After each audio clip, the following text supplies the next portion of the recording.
Hello everyone, in this video tutorial, I'm going to show you how to import an image to your Adobe Photoshop.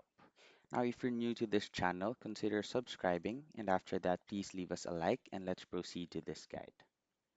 After opening Adobe Photoshop, we're gonna need to create a new canvas where we could edit the width, the height, resolution, color mode, background contents.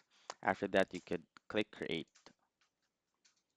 Here is our canvas right here. Now, if you want to import an image, we could just simply click on File and Open, and then click on the image that we want to open.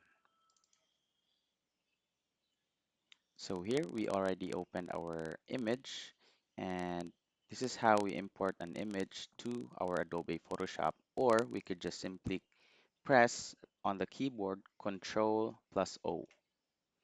There, we could also choose to open or import another image. So there it is. I hope that you have learned something from this video. Thank you for watching.